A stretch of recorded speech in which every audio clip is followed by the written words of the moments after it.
Hi guys, so we are May 20th, a beautiful Wednesday morning. So today I'm going to show you a little bit how we do the shoot thinning. But first of all, I'm going to introduce you to most of our crew here doing the shoot thinning. So first of all, William. Hey. Say hello. Véronique. Bonjour. There's Ben here. Say hi. And then we got Bruno right here. So the only crew missing right now is Jeff, who's on the tractor fertilizing. Kay is touching up the landscaping to make it all beautiful, and Ryan is just working, I think, at the end on the other side. So come along with me, and I'm gonna show you how it's done.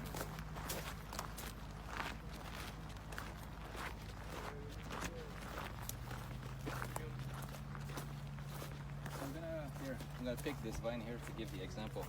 So what we're doing right now is removing the excess shoots. So all the green shoots that are growing, there's actually too many growing. So having too many shoots is gonna give me too much grapes on the vines, and it's gonna slow down ripening, and it's really not gonna give me a good quality grapes that I want to make a good quality wines. So the goal of shoot thinning is removing whatever is excess, leaving me a really good density, so the grapes can ripen and produce, the highest quality grapes possible. And in addition of doing that, the advantage of doing shoot thinning is you reduce a little bit the density on the vine, so that's going to allow the vine to breathe a little bit more. The airflow is going to be better, the sun exposure is going to be better, and overall you're going to get better quality shoots. So I'm going to get started here. So the perfect density that I want usually in vines is about leaving 2 shoots per hand space like this.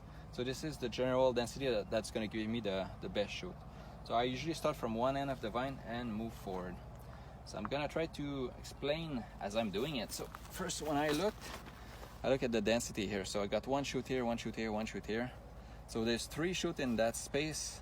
So usually I would like to have 2, but the spacing here is a little bit bigger. So no vines, there's not a vine that is perfect. So I have to adapt what I do to each vine, to custom work on each vine.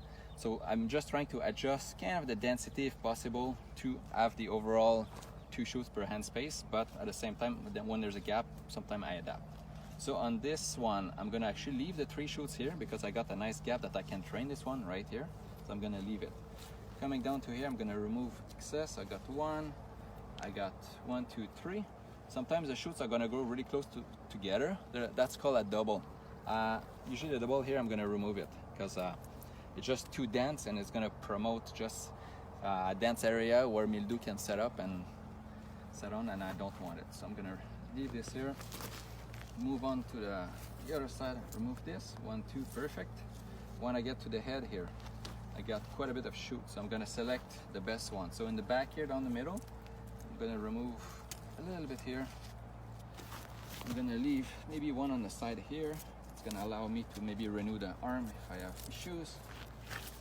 So moving along on the top here, I'm gonna remove this here. Move. At the bottom, 1, 2, got a double. I'm gonna take off. Move this here. 1, 2, 3. I got a bit of spacing, so I'm gonna leave that density here.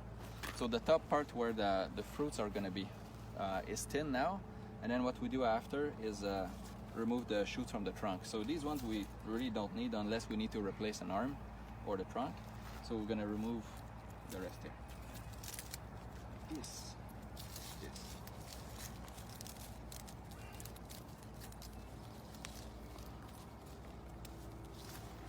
So this activity here, the shoot thinning, is done once a year, but removing the shoots from the trunk here, usually we do it either 2 or 3 times a year, depending on the vigor and the type of vines that there is. So there's quite a little bit of work that has to be done per vine. So we have about, I think, 55,000 vines on the property here. So what I did right now, I need to repeat that 55,000 times. So we better get on it because the vines are growing fast. Thank you guys, see you next week.